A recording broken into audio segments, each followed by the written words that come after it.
તો નમસ્કાર મિત્રો, હું સોલંકી પ્રકાશ જનપ્રકાશ ન્યૂઝમાં તમારું સ્વાગત છે। તો આજે આપણે વાત કરવાના છે કે ધોરણ 10 અને 12 પૂરું કર્યા પછી વિદ્યાર્થીને શું શું આવડત હોવી જોઈએ અને તેના સામાન્ય જ્ઞાન તરીકે એને શું આવડવું જોઈએ। તો એક ધોરણ 10 અને 12 પૂરું કર્યા પછી એક વિદ્યાર્થી ચાર દીવારોની બહાર પગ મૂકે છે અને ત્યાર પછી તે સમાજનો જિમ્મેદાર, દેશનો જિમ્મેદાર એક વ્યક્તિ બની જાય છે। સમાજનો અને દેશનો એક જિમ્મેદાર વ્યક્તિ બને છે। તો તેને શું શું આવડવું જોઈએ તે આ વિડીયોમાં આજે વાત કરવાના છીએ। પરંતુ શું શાળા પ્રણાલી તેને સાચી જિંદગી જીવવા માટે તૈયાર કરે છે? તો આજે જનપ્રકાશ ન્યૂઝ લઈને એવો કોન્સેપ્ટ લઈને આવ્યા છે, એવો આઈડિયા લઈને આવ્યા છે કે જે દરેક બાળ સભા અથવા તો દરેક સ્કૂલમાં હોવો જોઈએ। દરેક સ્કૂલની, દરેક શાળાની બાળ સભામાં તે હોવો જોઈએ, તે કોન્સેપ્ટ હોવો જોઈએ તેવું મારું માનવું છે, કારણ કે તે જીવન ઉપયોગી છે। તો આપણે જાણીશું આજે એવા 6 મુદ્દા જે જીવનમાં ઉપયોગી બનશે। એક વિદ્યાર્થી જીવન પૂરું થયા પછી તે વ્યક્તિને ખૂબ જ ઉપયોગી છે। તો આજે ચાલો આપણે તે ચાલુ કરીએ। તો સૌથી પહેલું છે મેડિકલ ઇમરજન્સી। તો આપણે મેડિકલ ઇમરજન્સી વિશે વાત કરી। રસ્તામાં કોઈ અકસ્માત થાય અથવા તો ઘરનું કોઈ મેમ્બર બીમાર પડે તો ત્યારે માત્ર શું ડિગ્રી કામ આવવાની છે? તો તેને મેડિકલ ઇમરજન્સીનું જ્ઞાન હોવું જોઈએ, તેને પ્રેક્ટિકલ જ્ઞાન હોય, થોડા જાજુ તેને ખબર હોય કે ભાઈ આ વસ્તુ આમ કરવાથી તો તેને ઉપયોગી થાય। તો આપણે તેના વિશે જાણીએ।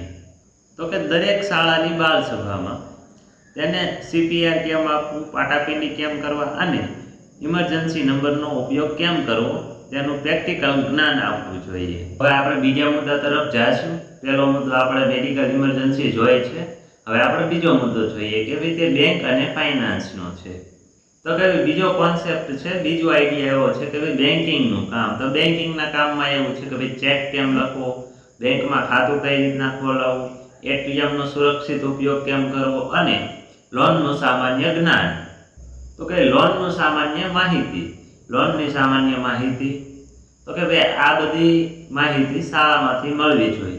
આ બધી માહિતીનું પ્રેક્ટિકલ શાળાઓમાં થવું જોઈએ, શાળાની બાળ સભામાં થવું જોઈએ, જેનાથી કોઈ પણ વિદ્યાર્થી ક્યારે જીવનમાં છેતરાય, એ છેતરપિંડીનો ભોગ ના બને અને તેને ક્યારે મૂંઝાવવું ન પડે। બેન્કિંગનું કામ હોય તો તે પોતે જાતે કરી શકે, ચેક કઈ રીતના લખવો, પછી ATM માટે એપ્લાય કેમ કરવું, ATMનો ઉપયોગ કઈ રીતના કરવો, બેંકમાં ખાતું ખોલાવવું હોય તો તેમાં કયું ફોર્મ ભરવું, કઈ રીતના શું પ્રોસેસ આવે છે, અથવા તો તેના લોનની માહિતી સંપૂર્ણ હોવી જોઈએ। તો આવી બધી માહિતી સ્કૂલમાં પ્રેક્ટિકલ રીતે આપવામાં આવે તો તે વિદ્યાર્થી પોતે પોતાના જીવનમાં કંઈક શીખશે, કારણ કે તે બહાર સામાજિક ધોરણનો વ્યક્તિ બને છે, સમાજનો વ્યક્તિ બને છે ત્યારે તેને જજ કરવામાં આવતો હોય છે। તે આજુબાજુનું વાતાવરણ જોઈ અને પોતે મૂંઝાઈ જતો હોય છે। તો આ એક પ્રેક્ટિકલ જ્ઞાન તરીકે શાળાની બાળ સભામાં રજૂ કરવું જોઈએ। હવે આપણે આગળ વધીએ છીએ તો કે પોલીસ અને ટ્રાફિકના કાયદાનું જ્ઞાન। તો કે ભાઈ પોલીસ અને કાયદાનું જ્ઞાન શું છે તો તે જાણીએ। પોલીસ અને ટ્રાફિકના નિયમોનું કાનૂન આપણી સુરક્ષા માટે છે, ના કે આપણે એને ડરાવવા માટે, ડરવા માટે। તો સ્કૂલમાં પ્રેક્ટિકલ રીતે શીખવાડવામાં આવે કે ભાઈ FIR શું છે, ટ્રાફિકના નિયમો શું છે, જ્યારે તમને ટ્રાફિક પોલીસ રોકે છે તો તમારા કાનૂન શું છે, નિયમો કયા છે, તો તેની માહિતી તે વ્યક્તિને હોવી જોઈએ। ટ્રાફિક પોલીસ રોકે તો તમારા હક શું છે અને નિયમો શું છે તેની જાણ હોવી જરૂરી છે।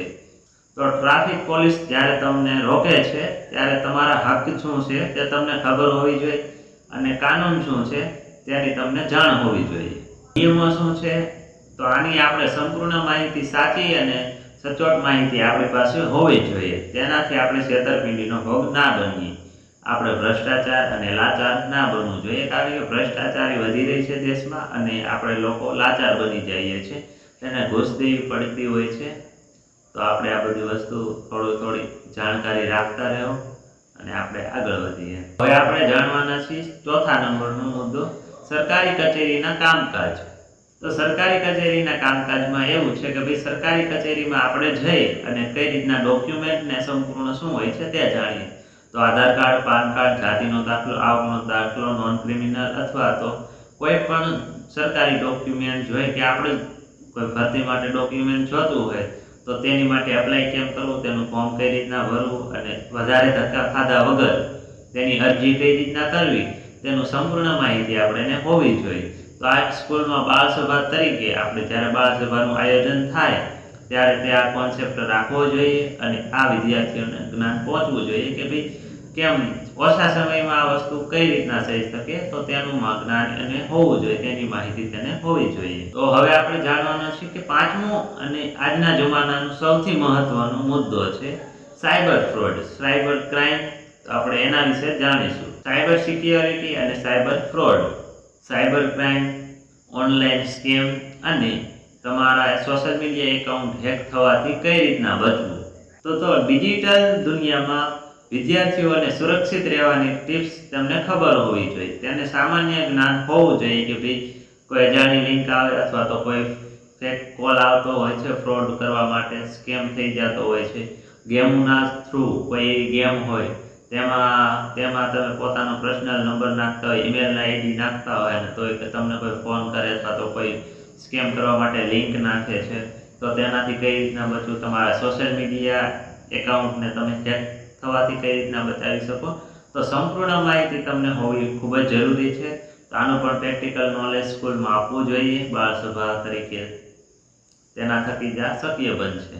અને છેલ્લો અને સૌથી મહત્વનો ટોપિક કે પોતાના હક માટે બોલવું. તો પોતાના હક માટે કેમ બોલવું જોઈએ અને અમુક જગ્યાએ આપણે ચૂપ રહેતા હોય છે તો તેનું ખરાબ પરિણામ શું આવી શકે તે જાણીશું. કારણ કે તમે ઘણી જગ્યાએ પોતાને હક માટે ના બોલો તો તેનું ખરાબ પરિણામ શું આવી શકે. તો પહેલું તો એ તમારા ભ્રષ્ટાચારની સામે સામનો કરવો પડશે, ભ્રષ્ટાચાર સહન કરવું પડશે. બીજું છે તમારે લાચાર બની જવું પડશે કારણ કે તમને કાયદા કાનૂન ખબર નહીં હોય. અને ત્રીજું છે કે ભાઈ સામેવાળા વ્યક્તિ પર શું વીતશે, કારણ કે બે વ્યક્તિ હોય, જે વ્યક્તિ ખોટું કરી રહ્યો છે એક ખોટું સહન કરી રહ્યો છે, તો તમે કોના સમર્થનમાં બોલો છો તે બહુ મહત્વનું છે. કારણ કે સામેવાળા વ્યક્તિ તમે જ્યારે ચૂપ રહો છો ત્યારે એક સમાજમાં એક એવી વસ્તુ બની જાય છે કે ભાઈ મારે શું, તો જે મારે શું છે ને એક જ્યારે તમારી સાથે ખોટું થશે ને ત્યારે તમને ખબર પડશે કે ભાઈ જ્યારે હું કોઈની સમર્થનમાં નથી બોલતો, જ્યારે કોઈ વ્યક્તિ મૂંઝાતું હોય, ત્યારે કોઈ વ્યક્તિ દુઃખી થતું હોય ત્યારે હું નથી બોલતો, અને જ્યારે મારી પર પોતાની પર આવે છે ત્યારે ખબર પડતી હોય છે કે ભાઈ જ્યારે કોઈ સપોર્ટમાં ન હોય, કોઈ સહકારમાં ન હોય, કોઈ આજુબાજુવાળો વ્યક્તિ તે બાબત ઉપર ધ્યાન નથી દેતો, ત્યારે શું એક આખી સ્થિતિ ઊભી થાય છે ને તમારી માનસિક રીતે તમે તણાવ મહેસૂસ કરશો. તો આ એક વસ્તુ ઉપર બહુ ધ્યાન દેવાની જરૂર છે. તો આપણે અવારનવાર જાહેર સ્થળ, તો બસ સ્ટેન્ડ, રેલવે સ્ટેશન, કોઈ સરકારી દફતર હોય તો ત્યાં કોઈની સાથે અન્યાય થતો હોય છે તો ત્યાં તમે બોલતા નથી. આ માથાકૂટમાં કોણ પડે એમ કહીને તમે નજરઅંદાજ કરી દો છો. તો આનું ગંભીર પરિણામ શું આવી શકે છે તે જાણીએ. તો ના, હવે આ નહીં ચાલે. તો વિદ્યાર્થીઓને શીખવવું પડશે કે ભાઈ જાહેર સ્થળોએ તમારા હક શું છે. તો જાહેર સ્થળે તમે જ્યારે જાઓ છો તો ત્યારે તમારા હક શું છે તે વિદ્યાર્થીઓને શીખવવું પડશે. પોતાના હક માટે અને બીજા ઉપર અન્યાય થતો તેની માટે અવાજ ઉઠાવવો તે કોઈ ગુનો નથી, પરંતુ એક જાગૃત નાગરિકની ફરજ છે. તો પોતાની સાથે અન્યાય થતો હોય અથવા તો કોઈની બીજાની સાથે અન્યાય થાય છે તો તેને નજરઅંદાજ કરવાનું બંધ કરો. તો આવું બધું બાળસભામાં શીખવવું જરૂરી છે.